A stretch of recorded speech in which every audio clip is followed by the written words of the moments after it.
Praise the lord. అనేకులు నీతో పోరాడుతూ ఉన్నారేమో, అనేకులు నీతో యుద్ధం చేస్తూ ఉన్నారేమో, అనేకులు నీకు వ్యతిరేకంగా లేస్తూ ఉన్నారేమో. వాటన్నిటిని చూసి ప్రభువా, ఎందుకు ప్రభువా నా జీవితంలో ఇలా కార్యం జరుగుతుంది, ఎందుకు వారందరూ నాకు వ్యతిరేకంగా లేస్తూ ఉన్నారని చెప్పి ఆ పరిస్థితులను బట్టి కృంగిపోతున్నావా ప్రియ దేవుని బిడ్డ? నిశ్చయంగా ధైర్యంగా నిలబడు. ఎంతమంది నీకు వ్యతిరేకంగా లేచినా, ఎన్ని సమస్యలు నీకు విరోధంగా ఉన్నా, ఎన్ని ఆటంకాలు, ఎరుకో గోడలే ఇశ్రాయేలు ప్రజల్ని ఆపలేకపోయాయి. యోర్దాను, ఎర్ర సముద్రము ఇశ్రాయేల్ ప్రజలకు అడ్డుగా నిలబడలేకపోయింది.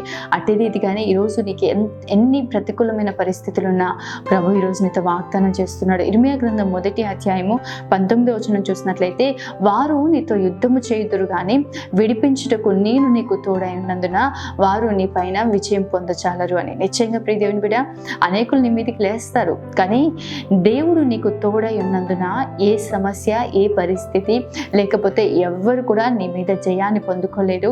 ప్రభువు నీ పక్షాన నిలబడి నీకు జయాన్ని అనుగ్రహిస్తాడు. ఇశ్రాయేలు ప్రజల ఎదుట ప్రతి పరిస్థితి ఏ విధంగా కనుమరుగైపోయిందో అట్టి రీతిగానే విరోధంగా లేచిన శత్రువులే కావచ్చు, ఈరోజు అడ్డుగా ఉన్న ఏ అడ్డుబండలైనా కావచ్చు, ప్రభువు నీ జీవితంలో వచ్చి తొలగిస్తాడు. దేవుడు నీకు తోడై ఉన్నాడు. ఆమేన్. God bless you.